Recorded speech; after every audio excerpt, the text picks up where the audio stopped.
Assalamualaikum warahmatullahi wabarakatuh. Alhamdulillahirabbil alamin wa bihi nasta'in 'ala umuri dunya waddin. Wassalatu wassalamu 'ala asyrofil anbiya'i wal mursalin sayyidina Muhammadin wa 'ala alihi wa sahbihi ajma'in. Amma ba'du. A'udzu billahi minasyaitonir rajim. Bismillahirrahmanirrahim. Alhamdulillahi rabbil alamin. Ar-Rahmanir Rahim. مالك يوم الدين إياك نعبد وإياك نستعين اهدنا الصراط المستقيم صراط الذين أنعمت عليهم غير المغضوب عليهم ولا الضالين آمين. بسم الله الرحمن الرحيم. رب اشرح لي صدري ويسر لي أمري واحلل عقدة من لساني يفقهوا قولي. Kata-kata indah dari saya pertama, alhamdulillahirabbil alamin. Kedua, Allahumma shalli ala sayyidina Muhammad wa ala ali sayyidina Muhammad. Jadikan aku sayang kepada orang tuaku dan aku sayang kepada kalian semuanya. Nah, kita meneruskan mengaji Al-Quran surat An-Nisa ayat 131 yang insya Allah sampai 138. Mari kita belajar tartil. Dengarkan baik-baik, perhatikan dengan tenang. Semoga Allah memberi rahmat kepadaku dan memberi rahmat kepada kalian semuanya. Amin, amin ya rabbal alamin. A'udzu billahi minasy syaithanir rajim. Bismillahirrahmanirrahim.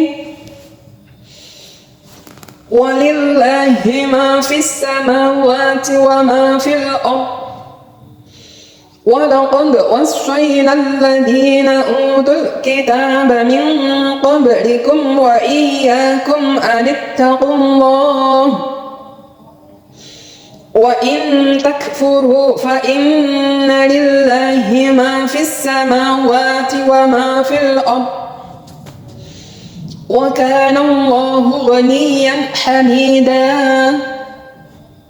وَلِلَّهِ مَا فِي السَّمَاوَاتِ وَمَا فِي الْأَرْضِ وَكَفَى بِاللَّهِ وَكِيلًا إن يشأ يذهبكم أيها الناس ويأتي بآخرين وكان الله على ذلك قديرا من كان يريد ثواب الدنيا فعند الله ثواب الدنيا والآخرة وكان الله سميعا بصيرا.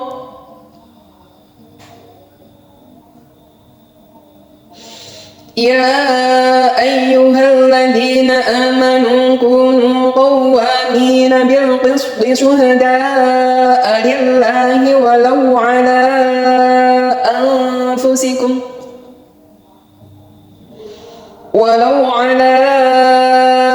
أنفسكم أو الوالدين والأقربين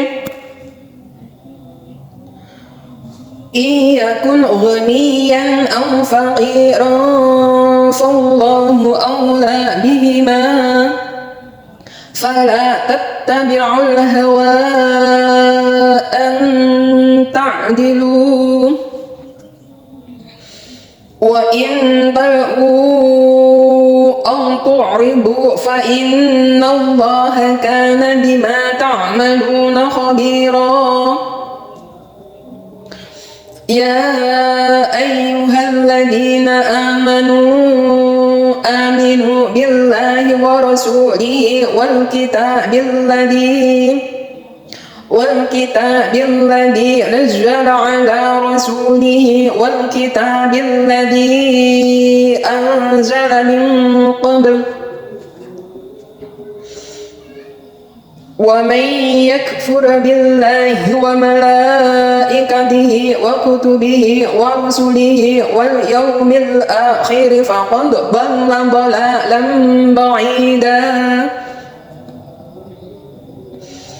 Innal ladzina amanu thumma kafaru thumma amanu thumma kafaru thumma izdadu kufran lam yakunillahu liyaghfira lahum wa la liyahdiyahum sabila. Basyiril munafiqina bi anna lahum 'adaban alima. Alladzina yattakhidunal kafirina awliya'a min dunil mu'minin ayabtaghuna 'indahumul 'izzata fa innal 'izzata lillahi jami'an. Shadaqallahul 'azim. Alhamdulillah, belajar tartil sudah. Dan nanti kita teliti ya, apabila ada yang salah, kita tahu letak kesalahannya. Dan apabila ada yang benar, alhamdulillah, tahu kebenarannya. Sekarang kita belajar tafsir ya, karena kita itu orang Indonesia yang awam tentang bahasa Arab ya, bisanya dengan tafsir. Para ulama yang telah menafsirkannya ke dalam bahasa Indonesia. Tetap optimis ya, belajar Al-Quran, mengetahui isi tafsirnya, isi maknanya. Dengan tafsir Al-Quran ya, seperti saya orang awam, bisa mengetahui apa sih maksud Al-Quran, terus isi kandungannya dapat kita petik dari kita membaca Al-Quran ya, lewat keterangan-keterangan para alim ulama, tafsir, terus belajar pokoknya.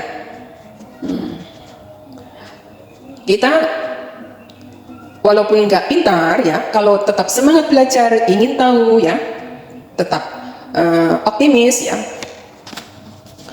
insya Allah Allah memberi kemudahan.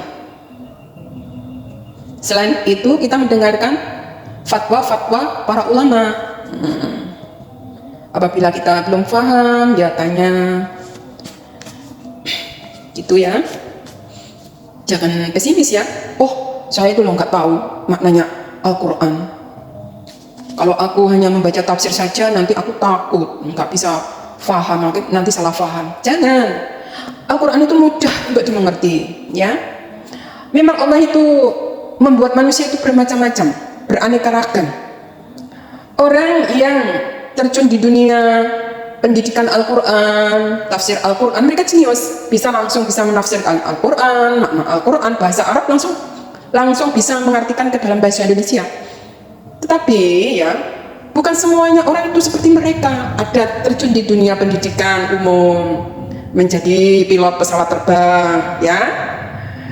Terus dia itu otomatis terjunnya ya di dunia umum, pendidikan umum dan sebagainya. Kalau dia menerjuni ke bidang tafsir, ya bukan jurusannya. Itulah Allah itu meletakkan hamba-hambanya atau makhluknya sesuai bidangnya, kemampuannya. Tetapi Allah itu mempermudah bahasa Al-Quran ya untuk difahami. Maka jangan takut untuk membaca tafsir yang telah dibuat para ulama. Kita percaya kepada mereka. Dan kalau toh kita belum paham ya, di garis bawahi ya yang belum paham, terus nanti dipertanyakan kepada ahlinya gitu ya. Begitu juga ahli tafsir, jangan mentang-mentang ya mereka sudah pandai di bidangnya, terus mencemooh kepada yang awam, mungkin belum bidangnya ya. Contohnya bidangnya jadi supir pesawat terbang, jadi pilot gitu. Kamu itu memahami Al-Quran hanya lewat tafsirnya saja.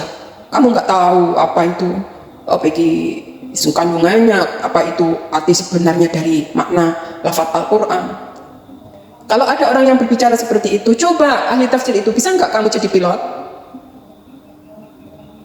Nanti nabrak jatuh ya. Mungkin bukan bidangnya itulah ya, yang namanya sunatullah ya, berbeda-beda di bidangnya.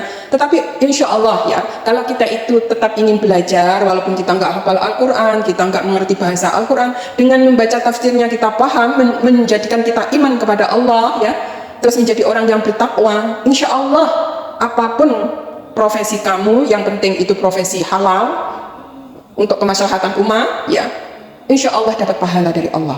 Jadi antara satu dan yang lain tidak boleh saling menjatuhkan ya. Gitu loh maksudnya. Nah sekarang aku ingin belajar tafsir Al-Quran, apa maknanya, apa isi kandungannya, dan nanti pelajaran apa yang dapat kita petik dari kita membaca Al-Quran itu apa, gitu loh ya. Nah, dengarkan baik-baik, perhatikan dengan tenang. Semoga Allah memberi rahmat kepadaku dan memberi rahmat kepada kalian semuanya. Amin, amin ya rabbal alamin. Aku berlindung kepada Allah dari godaan syaitan yang terkutuk dengan menyebut asma Allah yang maha pengasih lagi maha penyayang.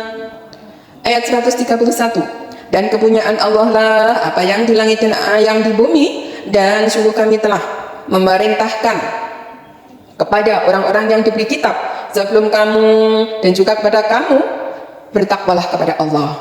Tetapi jika kamu kafir, maka ketahuilah sesungguhnya apa yang di langit dan apa yang di bumi hanyalah kepunyaan Allah, dan Allah maha kaya lagi maha terpuji. Subhanallah. Inilah, jadi Allah itu menyuruh bertakwa kepada makhluknya. Sebenarnya yang betul itu siapa? Yang betul itu makhluknya, bukan Allah. Allah itu disembah, nggak disembah, Allah tetap menjadi penguasa seluruh alam, yang menguasai, ya, yang menciptakan, dan berhak untuk menghanguskannya, berhak untuk mematikannya. Itulah kekuasaan Allah ya. Jadi kita disuruh untuk bertakwa kepada Allah ya. Tetapi kalau kafir bagaimana? Walaupun kamu kafir ya, Allah itu tetap jadi Allah, jadi penguasa langit dan bumi. Itu semuanya milik Allah. Jadi apa yang kamu sembah selain Allah itu hanyalah makhluk. Karena selain Allah di alam semesta ini semuanya makhluk. Contohnya kamu menyembah gunung, gunung itu juga makhluk. Kamu menyembah bulan, itu bulan makhluk. Menyembah matahari, matahari makhluk. Apabila kamu menyembah nabi, nabi itu juga makhluk. Apabila kamu menyembah malaikat, malaikat itu makhluk Gusti Allah. Maksudnya ciptaannya Gusti Allah. Jadi selain Gusti Allah itu di alam semesta ini, semuanya itu ciptaan Allah. Jadi Gusti Allah mbok sembah nggak mbok sembah, dia tetap jadi penguasa. Itulah maksudnya ya. Makanya yang butuh kita, ya, bertakwa kepada Allah yang butuh kita, karena amalan-amalan kita itu loh nanti kembali kepada kita, bukan kembali pada Allah. Paham kan maksudnya? Apa yang kita berbuat loh nanti akibatnya kembali kepada kita, maksudnya ya. Tapi dengan lantaran kita berbuat itu ikhlas karena Allah, karena Allah itu maha mensyukuri siapa hambanya yang bertakwa, Allah akan membalasnya surga, gitu loh. Nah, jadi yang butuh siapa? Yang butuh makhluknya kita. Bukan Allah butuh penyembahan manusia terus menjadi agung, menjadi besar. Tidak. Allah itu kamu sembah dan tidak kamu sembah, Allah tetap besar. Allah maha besar, Allah maha agung. Tidak ada yang menandingi kekuasaannya. Menurut ya. Jadi kita itu disuruh bertakwa, itu yang butuh kita. Nanti akhirnya kita di bumi itu menjadi pemimpin untuk diri sendiri dan sekitarnya, itu terarah kalau takwa ya. Enggak zolim ya. Terarah. Yang sebenarnya yang benar-benar kita sembah itu benar-benar yang menciptakan kita. Bukan yang tidak menciptakan kita harus kita sembah seperti Buta, Laza, Mana. Itu kan patung-patung, itu apa bisa menciptakan kita? Wong berbicara sendiri aja nggak bisa, bergerak aja nggak bisa. Maksudnya seperti itu kalau menerangkan kepada kaumnya Nabi Muhammad dari dahulu ya. Bahkan sampai sekarang pun tetap ya.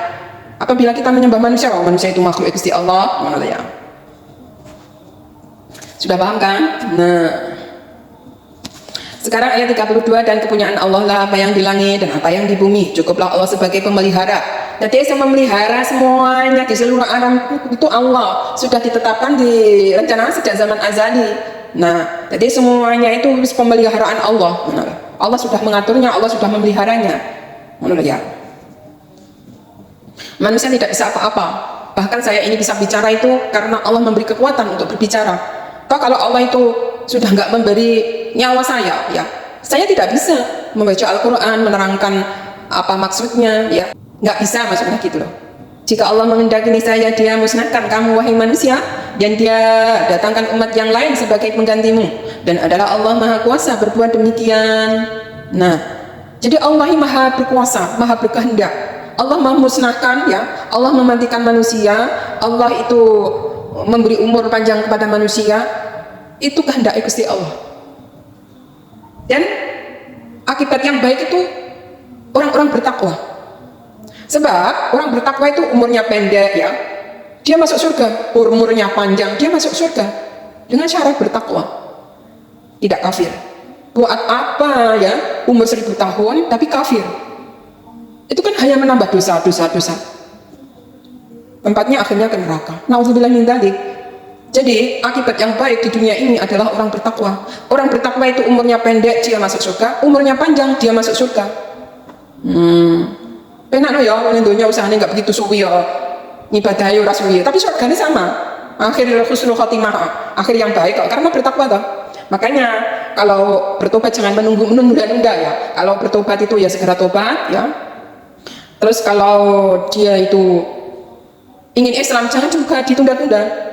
Kalau ingin Islam, membaca syahadat, belajar Islam sambil berjalan, diamalkan, ya, yang bisa-bisa aja diamalkan, ya, dengan usaha, lambat laun akan menjadi sempurna ibadahnya.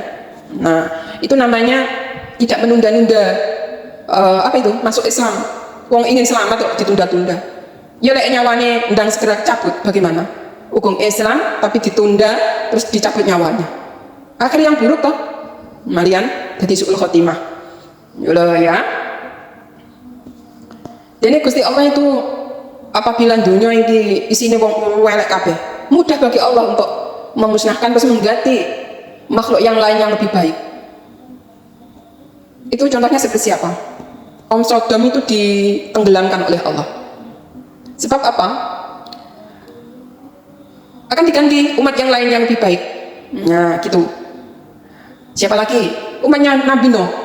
Semuanya kafir, bahkan anaknya yang namanya Kan'an itu kafir. Yang beriman cuma yang naik perahu itu, dan binatang-binatang yang di bumi itu semuanya dibawa sepasang-pasang masuk ke bahteranya Nabi Nuh. Dan yang masuk itu cuma orang-orang beriman dan orang-orang yang mu'alaf gitu aja. Sambil berjalan mu'alafnya. Setelah mengetahui kekuasaan Gusti Allah, terus akhirnya apa? Menjadi beriman. Loh, akhirnya dunia saisnya itu ya malah menjadi orang beriman toh. Lah wong kafir harus takut tenggelam. Itulah maksudnya Allah mudah untuk menghanguskan ya orang-orang kafir ya, tidak mengimani Allah dan Rasulnya. Mudah sekali Allah musnahkan mereka, mengganti makhluk yang baru yang hanya beriman kepada Allah. Subhanallah, langsung ya 134. Barang siapa yang menghendaki pahala di dunia saja, maka ia merugi, karena di sisi Allah ada pahala dunia dan akhirat, dan Allah maha mendengar lagi maha melihat. Nah, jadi kita itu bertakwa kepada Allah itu mengharapkan kebaikan dunia dan akhirat, jangan hanya apa itu mengharapkan dunia saja. Contohnya kamu mencari ilmu agar kamu bisa bekerja toh nenek dunia ben iso sukses dunia toh aja le iso ya mencari ilmu akhirat. Jadi dunianya dapat, akhiratnya dapat. Namanya keselamatan dunia akhirat. Lek sing mbok goleki mak gur dunya tok ya. Akhiratnya enggak eneng toh, akhiratnya paling enggak selamat. Padahal orang itu kalau mencari apa bekal akhirat, dunianya mengikuti. Mbung kono jadi tani, mbung kono jadi pedagang. Pokoknya uang kuwi nomor siji ilmu akhirat dicari dulu. Ya, dicari untuk pondasi. Kalau dia sudah ibadah sholat, dia sudah melakukan kewajiban terhadap Tuhannya, kemudian dia beribadah, semuanya jadi ibadah. Dia jadi dagang yang jujur, jadi ibadah, jadi pahala. Jadi petani yang baik, ya, jadi ibadah. Kalau semuanya sudah menjalankan ilmu akhirat, contohnya sholat, orang sholat, menjalankan kewajiban terhadap Allah sudah dilaksanakan, kemudian semuanya jadi ibadah kecuali maksiat. Enak kok. Ada pertanyaan, apakah tidur juga dinilai ibadah? Iya. Kalau semua kewajiban terhadap Tuhannya sudah dipenuhi, bahkan tidur itu jadi ibadah. Terus apakah makan juga ibadah? Iya. Kalau kewajiban terhadap Tuhannya sudah dipenuhi, semuanya jadi ibadah. Makan, minum, tidur. Seperti suami istri itu loh ya. Kalau jadi suami istri itu semuanya ya, menyentuhnya ibadah, menciumnya ibadah, bergurau ibadah. Dalam rumah tangga itu loh, yang batasnya ijab kabul. Lek enggak ijab kabul semuanya jadi haram. Nah itu loh, sesuatu yang haram bisa jadi halal dengan adanya nikah ijab kabul. Nah begitu pula dalam ajaran agama Allah, kalau orang itu sudah memenuhi kewajiban terhadap Tuhannya atau mencari akhirat ya, semuanya jadi ibadah kecuali maksiat. Nonton TV apa bisa jadi ibadah? Ya sudah, kalau dia itu sudah memenuhi kewajiban terhadap Tuhannya dengan niat, ya Allah saya nonton TV untuk mengetahui berita-berita dunia. Bukan maksiat kan? Terus apakah nonton bola juga bisa jadi ibadah kalau sudah memenuhi kewajiban terhadap Tuhannya? Bisa, kalau orang cerdas, ya Allah saya ingin nonton sepak bola sambil ibadah. Ibadahnya bagaimana kalau sudah dia memenuhi kewajiban terhadap Tuhannya, seperti sudah sholat, ya sholat wajib sudah dikerjakan, ya terus kewajibannya sudah dikerjakan, terus dia nonton sepak bola, setiap lawannya itu memasukkan gol, alhamdulillah. Lah itu kan senang, mencari kesenangan sambil berzikir, itu kan menjadi ibadah. Zikir sambil nonton, ya, dunia menjadi akhirat, jadi ibadah, nggak jadi maksiat. Kalau memang manusia ya butuh olahraga, ya, butuh hiburan dan sebagainya. Yang penting hiburan itu tidak mengandung unsur-unsur maksiat, gitu loh ya. Nah, jadi semuanya akan jadi pahala kalau sudah memenuhi kewajiban terhadap Tuhannya, ya. Jadi mencari dunia itu menjadi pahala semuanya, mengikutinya. Lanjut ayat 135 tentang keharusan berlaku adil. Wahai orang-orang yang beriman, jadilah kamu orang yang benar-benar penegak keadilan, menjadi saksi karena Allah, biarpun terhadap dirimu sendiri atau ibu bapak dan kaum kerabatmu. Jika ia kaya atau miskin, maka Allah lebih tahu kemaslahatannya.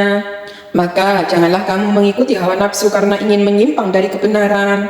Dan jika kamu memutarbalikkan kata-kata atau enggan menjadi saksi, maka sesungguhnya Allah adalah Maha mengetahui segala apa yang kamu kerjakan. Nah, itu perintah Gusti Allah ya, berbuat adil ya, walaupun terhadap dirimu sendiri ya, menjadi saksi, jangan memutarbalikkan kata-kata. Jadi orang kaya maupun orang miskin, Allah itu lebih tahu kemaslahatannya. Nah, mungkin dengan dia diberi kekayaan, dia itu tetap amanah, ya, menempatkan sesuatu pada tempatnya, tidak zalim. Begitu juga apabila orang itu diberi kemiskinan, tetap amanah, dengan kemiskinannya dia tetap sabar, tetap berusaha, walaupun serba kekurangan, tetap sabar. Nah, Allah tetap ada pahalanya. Jadi kemaslahatannya nanti di akhirat sana jadi pahala semuanya. Orang kaya, kekayaannya menuju pahala di akhirat sana. Jadi orang miskin dia tetap jadi pahala karena kesabarannya, tetap berusaha. Ya, nanti di akhirat sana itu ada buahnya, hasilnya, pahalanya maksudnya ya. Nah, terus uang itu jangan mengikuti hawa nafsu, hanya ingin mengejar dunia ya. Nah, terus akhirnya menyimpang dari kebenaran. Nah, untuk bilang minta buat apalah kaya, harta banyak, disuap dan sebagainya, menjadi orang kaya. Tapi like menyimpang dari kebenaran itu akan menjadi apa? Menjadi musibah di dunia dan musibah di akhirat. Nah, jadi orang itu harus adil. Jangan mentang-mentang nanti kalau orang kaya kamu bela, terus kemudian orang miskin kamu salahkan karena nggak ada hartanya. Buat apa kamu disuap orang kaya, terus kamu jadi orang kaya? Itu nggak akan berkah, ya. Jadi berbuatlah adil, meletakkan sesuatu pada tempatnya, tidak berbuat zalim. Berkata yang jujur, amanah. Nah, karena Allah Maha mengetahui ya, apa yang kamu kerjakan itu Allah Maha mengetahui. Dan nanti dimintai pertanggungjawaban ya. Setiap pekerjaan menengok dunia itu dimintai pertanggungjawaban. Ya.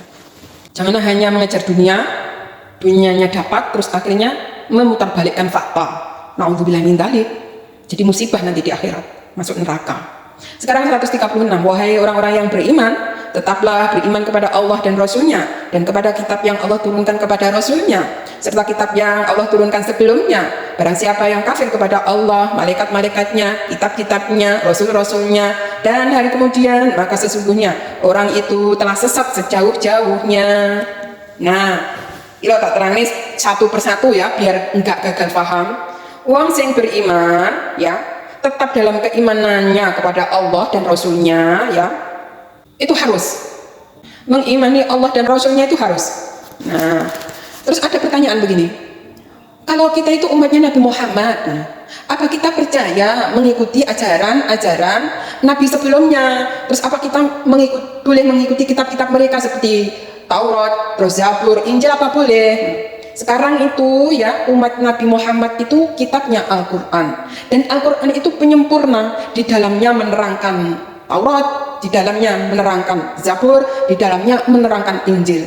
Jadi sempurna, menyempurnakan. Yang kita yakini sekarang itu kitab-kitab Al-Quran, tetapi kita disuruh meyakini pada zamannya Nabi Daud kitabnya Zabur. Kita meyakini kitabnya Nabi Daud itu Allah berfirman yang namanya kitabnya itu Zabur. Pada zamannya Nabi Isa, Allah berfirman kemudian kitabnya yang namanya Injil. Kita harus meyakini pada zamannya Nabi Isa menerima kitab Injil. Bukan berarti terus kita meninggalkan Al-Quran, terus kita itu disuruh meyakini semuanya kitab, terus kitab mereka ya yang banyak sudah dirubah-rubahnya, terus kita baca semuanya, kita yakini, terus campur aduk, bertolak belakang semuanya. Lah Al-Quran menerangkan Allah itu satu. Ya lah yang lain ya Nabi Isa sekarang kitabnya sudah dirubah. Tuhannya itu bukan satu, menjadi tiga. Nah, jadi pertanyaannya tadi yang sudah aku jelaskan, kita disuruh mengimani, cukup mengimani saja, bukan untuk mencari kitab mereka terus kita amalkan sekarang ini. Tidak seperti itu.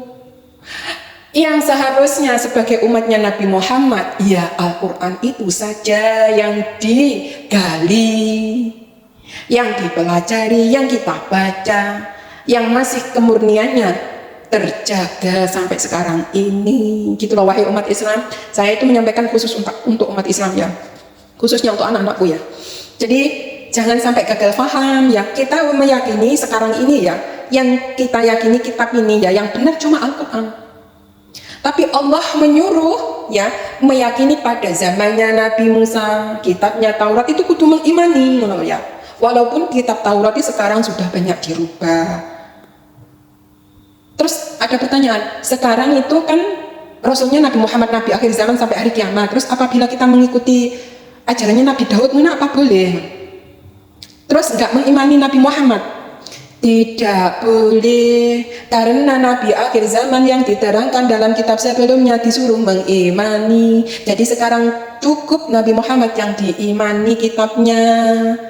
Dengan kita mengetahui bahwa pada zamannya Nabi Daud itu ada kitab Zabur, gitu loh ya. Jadi semuanya kitab itu semuanya itu sudah disempurnakan oleh Allah lewat Rasulnya akhir zaman, yaitu di dalam Al-Quran. Coba kamu lihat aja, tentang Nabi Musa diterangkan dalam Al-Quran, tentang Nabi Daud diterangkan dalam Al-Quran, tentang Nabi Isa diterangkan dalam Al-Quran, tentang Nabi Ibrahim diterangkan dalam Al-Quran. Hampir 25 Nabi itu diterangkan dalam Al-Quran. Memang hanya sebagian aja ya ada yang nggak diterangkan. Bahkan orang soleh seperti bapaknya Siti Maryam itu siapa? Imran ya, keluarga Imran diterangkan surat Ali Imran.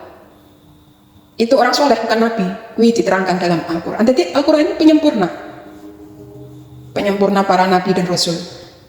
Jadi umatnya Nabi Muhammad cukup yang digali Al-Quran, gitu ya.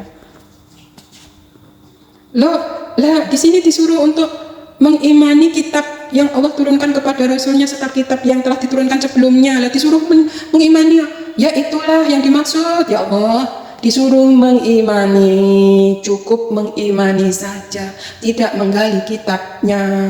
Kalau sekarang yang kita gali cukup Al-Quran, cukup mengimani. Kalau anak-anak ditanya, ayo Nabi Daud kitabnya apa? Zabur. Nabi Musa kitabnya apa? Taurat. Nabi Isa kitabnya apa? Injil. Lah Nabi Muhammad, Nabi kita, apa kitabnya? Al-Quran. Nah yang kita gali ya Al-Quran itu, jangan menggali sekarang ini kitab mereka, sebab kitab terdahulu itu ya sudah diterangkan dalam Al-Quran, dan kitab-kitab sebelumnya itu sudah dirubah-rubah oleh ahli kitab. Ahli kitab itu merubahnya sesuai hawa nafsu mereka, gitu loh ya. Coba sudah paham ya maksudnya mengimani para malaikat, kitab-kitab Allah, rasul-rasulnya, dan hari kemudian yaitu hari kiamat. Jadi ini menerangkan rukun iman. Ayat 136 itu menerangkan rukun iman. Disuruh untuk percaya, iman kepada Allah, iman kepada malaikat, iman kepada kitab-kitab, iman kepada Rasul Allah, iman kepada hari kiamat. Nah, terus iman kepada qada dan qadarnya Allah. Lah, barang siapa yang tidak mengimani itu semuanya, dia itu sudah sesat sejauh-jauhnya. Itulah ya. Makanya orang Islam merumuskan dengan rukun iman ada 6, rukun Islam ada 5. Nah, itu pondasi ya bagi anak-anak, itu harus bisa menghafalkan rukun Islam dan rukun iman, itu harus hafal untuk jadikan pondasi keimanan mereka. Sekarang kita meneruskan ayat 137 tentang beberapa keburukan orang munafik.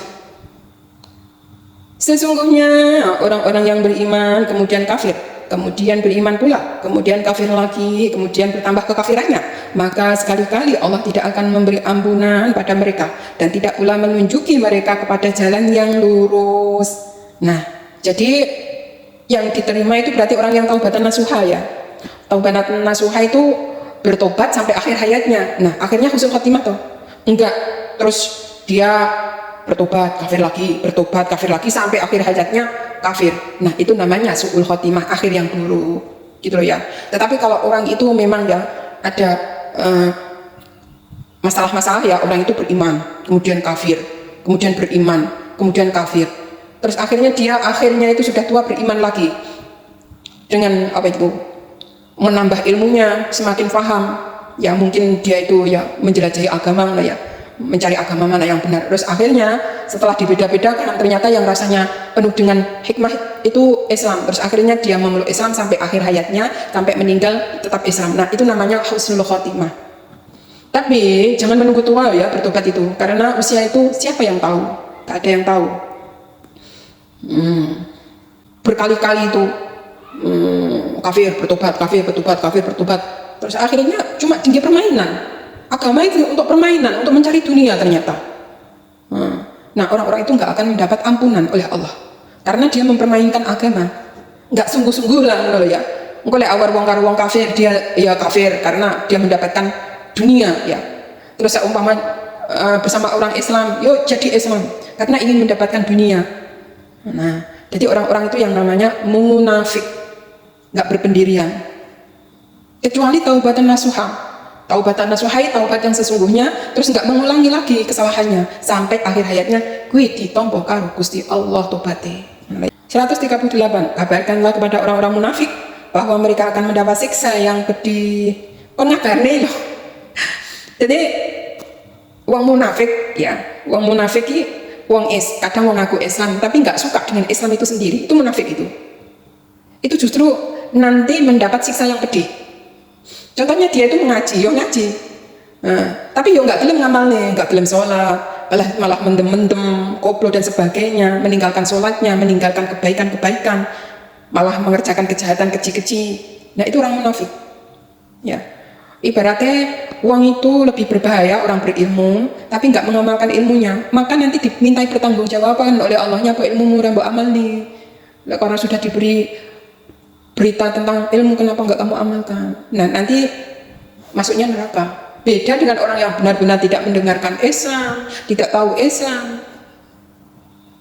Nanti nggak ada pertanyaan, kenapa kamu kok begini-begini nggak enak atau nengok pedalaman, wong utun kae. Jadi dia nggak ditempatkan di surga, juga tidak ditempatkan di neraka. Beda orang yang sudah diberi petunjuk, diberi ilmu, ya sudah mengetahui tentang Islam. Maka jangan kau abaikan. Kalau kamu abaikan, kamu termasuk orang munafik, ya. Kalau kamu Islam, ya belajarlah semaksimal mungkin ya. Insya Allah akan dapat keseluruhan, ya. Belajar sedikit demi sedikit ya, dengan niat ikhlas mencari ridho Allah. Insya Allah dijauhkan dari kemunafikan. Kalau kamu Islam, senanglah dengan budaya Islam, senang dengan ajaran Islam, senang kepada orang-orang Islam, senang dengan akhlak Nabi Muhammad SAW. Ditebarkan salam, ditebarkan kebaikan. Nah, insya Allah jauh dari munafik. Sekarang 139, yaitu orang-orang yang mengambil orang-orang kafir menjadi teman-teman, penolong dengan meninggalkan orang-orang mukmin. Apakah mereka mencari kekuatan di sisi orang kafir itu? Maka sesungguhnya semua kekuatan itu kepunyaan Allah. Nah, salah satu ciri orang munafik lagi ya, dia lebih condong kepada orang kafir daripada orang Islam. Ya. Mereka mencari kekuasaan, mencari kekuatan kepada orang-orang kafir. Padahal orang kafir itu belum tentu benar ya kelakuannya, akhlaknya, apalagi keimanannya. Atau yang kafir itu kan bukan iman kepada Allah. Jadi orang itu boleh berteman dengan orang kafir, tapi hanya sekedar sebagai teman bekerja, hanya sekedar menghargai, menghormati manusia sesama manusia, saling menghormati. Enggak harus menjadi penolong sehingga kamu ini meninggalkan orang mukmin kamu jauhi malahan. Lah orang kafir kamu dekati, nanti kamu akan menjadi orang munafik. Karena sebab apa? Orang kafir itu selalu mengarahkan ya sesuai dunianya. Lah orang-orang mukmin itu akan terbawa oleh mereka. Budaya orang kafir malah diikutinya. Sehingga dia meninggalkan orang mukmin. Contohnya budaya tahlilan, budaya mengaji khataman Quran, itu hilang. Malah yang dicari itu budaya disco, budaya show, budaya kafe, budaya nyanyi-nyanyi. Bukan berarti tidak boleh mencari hiburan. Tetapi kalau kamu meninggalkan orang-orang mukmin, budaya mukmin seperti tilawah Al-Quran, apalagi seperti tahlilan, apalagi seperti ziarahan, apalagi seperti tibaan, sholawatan, apalagi majelis ilmu, mengaji, sholawatan dan sebagainya. Kalau kamu itu semuanya kamu tinggalkan, terus kamu menuju ke diskotik, terus ke barbar, kamu akan mendekati sesuatu yang kalau imanmu nggak kuat, kamu akan mengikuti mereka. Gitu loh ya. Maka kamu menjadi orang munafik. Maka Islam ada mengatakan begini, saudaraku adalah saudara orang-orang Islam, mukmin dan mukminah. Itu dalam arti kita bersaudara yang sesungguhnya itu ya kepada umat Islam, karena di bawah di dunia sampai di akhirat nanti kita bersama-sama orang-orang mukmin, ngono loh ya. Tapi bersahabat dengan orang kafir sekilasnya cuma di nengok dunia tok ini. Tengok akhirat nggak bersama, nggak searah. Jadi semua kekuatan itu hanya milik Allah. Jangan hanya mengharapkan kekuatan, jangan hanya mengharapkan dunia berteman dengan orang kafir. Karena apa? Semuanya kekuatan itu milik Allah. Maka bertemanlah kepada orang-orang mukmin, bersaudara kepada orang-orang mukmin. Tolong menolong, karena al-muslimun akhul muslim. Seorang muslim itu bersaudara dengan muslim lainnya, gitu loh ya. Sesama muslim itu bersaudara. Jangan sampai meninggalkan saudara muslim, kemudian menuju kepada orang-orang kafir hanya ingin mendapatkan kekuatan. Karena kekuatan yang sebenarnya itu dari Allah Subhanahu wa Ta'ala. Terus bagaimana kita bersahabat di dunia ini? Yaitu mengutamakan orang mukmin ya. Kemudian bagaimana kita beradab dengan orang-orang kafir? Tetap menjaga sosialisasi, tetap menjaga menghormati dan saling toleransi. Nah itu saja menurut ya. Tidak mengganggu mereka dalam ibadahnya. Nah itu aja. Dan tetap menjalin nggak apa-apa, kerjasama dalam bidang ekonomi, nggak apa-apa. Tetapi jangan sampai meninggalkan orang Islam. Lebih mengutamakan orang Islam daripada orang kafir. Jadi pelajaran dapat kita ambil, yaitu orang yang beriman adalah orang yang menjadi penegak keadilan dan kebenaran, memperjuangkan dan mensyiarkan agama Allah kepada orang Islam yang awam agar menjadi alim. Nah, itulah pelajaran ya. Jadi terus berjuang dengan ilmu, akhirnya kan bertakwa. Bisa selamat semuanya di dunia sampai di akhiratnya. Demikian dari saya. Apabila ada salah kata mohon maaf yang sebesar-besarnya. Apabila ada yang benar boleh diikuti, apabila ada yang salah boleh dikritisi untuk membangun kedepannya menjadi insan yang lebih mengerti. Ihdinas siratal mustaqim. Wassalamualaikum warahmatullahi wabarakatuh.